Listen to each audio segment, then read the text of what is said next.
Everybody, my name is Shivana Padya. I'm 5 years old. I study in UKG class and my school name is DIS. Today is Grandparents Day, so I am going to speak about grandparents. Grandparents are the big people in our house. They love kids and kids also love them. They like a teacher. They teach us what is wrong, what is right. We must respect them. I love my grandparents. I have one more story. जब मैं दूध पीती हूँ, दादू count करते हैं, वो जबरदस्ती हाथ जाते हैं, उनको मुझे खुश दिखना है. I love my grandparents. Thank you. Hello everybody, welcome back to my channel. Hope all of you are doing great. तो वीडियो की शुरुआत जिस चीज से मैंने की है उससे तो आप लोगों को पता ही चल गया होगा कि आज ग्रैंड पेरेंट्स डे है, तो आप सभी लोगों को हैप्पी ग्रैंड पेरेंट्स डे. और ग्रैंड पेरेंट्स हमारे बच्चों के लिए कितने ज्यादा इम्पोर्टेंट है, अगर इसके बारे में बनाया गया मेरा वीडियो आप लोगों ने मिस कर दिया है कि why grandparents are important for their grandchildren, तो मैं इंफॉर्मेशन में उसका लिंक दे दूंगी. आप प्लीज जाइएगा और इस वीडियो को जरूर देखिएगा, वो वीडियो काफी ज्यादा इंफॉर्मेटिव है. तो आज के वीडियो के बारे में बात करते हैं कि आज के वीडियो में ऐसा क्या खास मैं करने वाली हूँ. तो अनुमन फ्राइडे का जो वीडियो होता है वो मैं बहुत ज़्यादा रिलैक्स्ड होके बनाती हूँ. इसका कोई ऐसा कोई टॉपिक नहीं होता है जैसे हर दिन का मेरा अपना एक टॉपिक होता है. फ्राइडे का दिन ऐसा होता है जिसके लिए मैंने कुछ डिसाइड नहीं किया हुआ. उस दिन कभी मेरा मूड करता है तो मैं व्लॉग शूट करती हूँ, और नहीं तो कभी मैं कुछ इंफॉर्मेटिव चीज़ें आप लोगों से शेयर करती हूँ. तो आज का जो मेरा वीडियो आप लोगों के साथ मैं शेयर करने वाली हूँ वो इसी इंटरेस्ट पे बेस्ड है.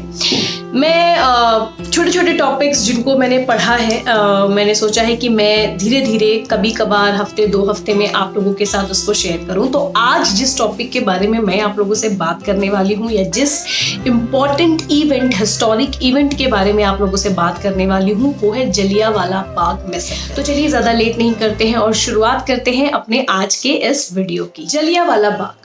जलियांवाला बाग हमारी हिस्ट्री का एक बहुत ही इम्पॉर्टेंट इवेंट है. ये एक ऐसा इवेंट है जिसको सुनते ही हम सारे हिंदुस्तानियों का खून बहुत ज्यादा उबल जाता है और हमें बहुत गुस्सा आता है. उसके पीछे बहुत सारे रीजंस हैं.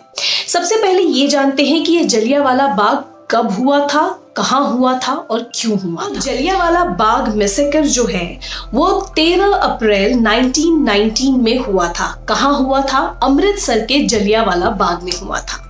तो अब हमने ये तो जान लिया कि ये कहाँ हुआ था और कब हुआ था.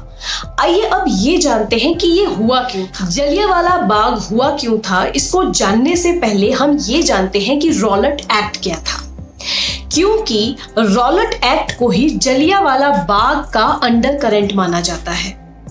रॉलेट एक्ट जो कि पारित किया गया था ब्रिटिश गवर्नमेंट के द्वारा 9th of April 1919 में, यानी कि जलियांवाला बाग होने के कुछ दिनों पहले. जब ये रॉलेट एक्ट पास हुआ तो इसको क्यों अंडर करंट कहा गया?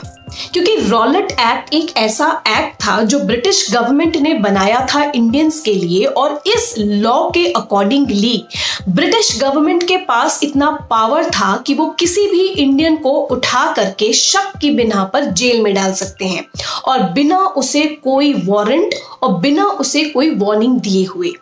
और ये सजा कुछ 1 महीना, 2 दिन या 4 महीने की नहीं थी. वो उस भारतीय को जेल में 2 साल तक के लिए डाल सकते थे.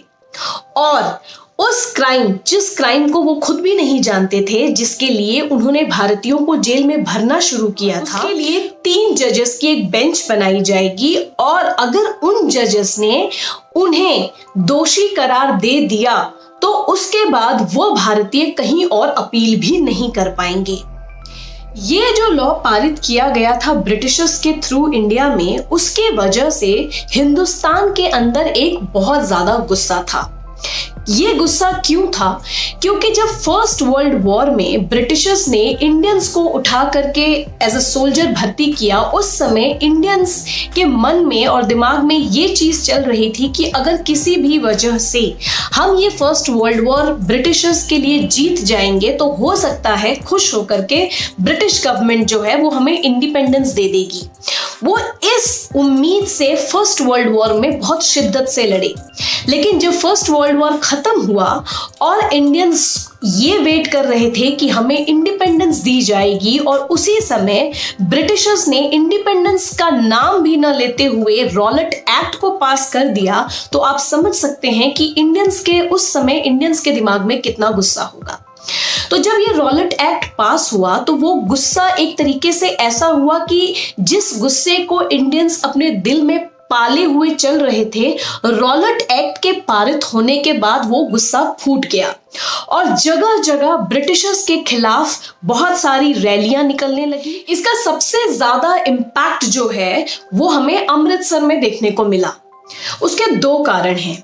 एक तो ये कि फर्स्ट वर्ल्ड वॉर में जब ब्रिटिशर्स भारतीयों को भर्ती कर रहे थे, उस समय उन्होंने पंजाब से सबसे ज्यादा युवाओं को भर्ती किया।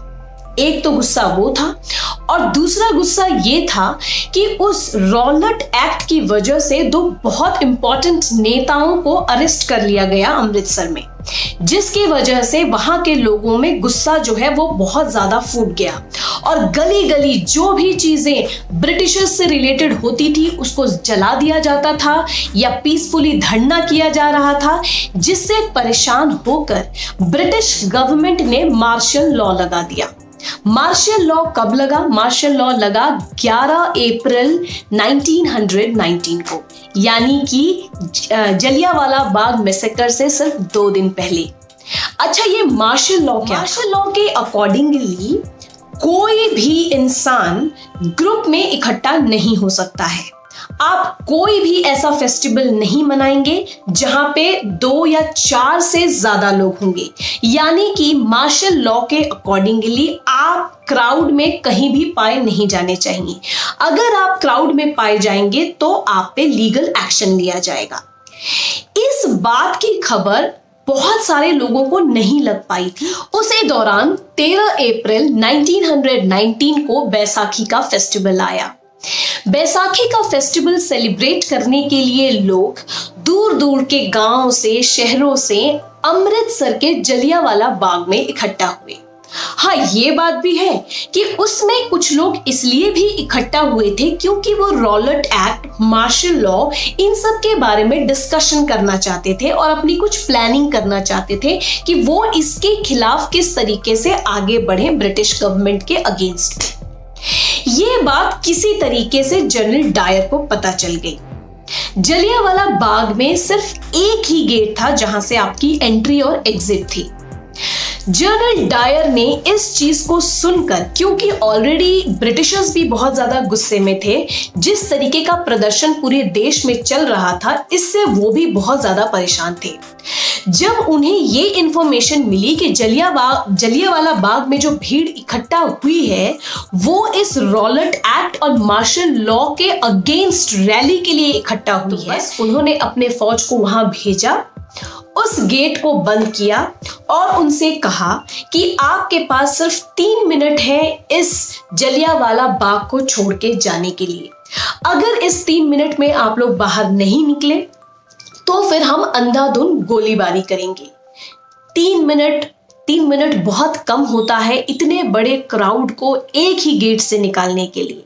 तो उनका मकसद तो यहाँ साफ दिखता है कि वो सिर्फ कहने के लिए लोगों को मौका दे रहे थे, मारना ही चाहते थे वो उन लोगों को, और उनको एक सबक सिखाना चाहते थे कि आज के बाद हमारे खिलाफ अगर भारतीयों ने आवाज उठाई तो उनका यही हश्र होगा। और लिटरली यही मैसेज वो देना चाहते थे अक्रॉस इंडिया।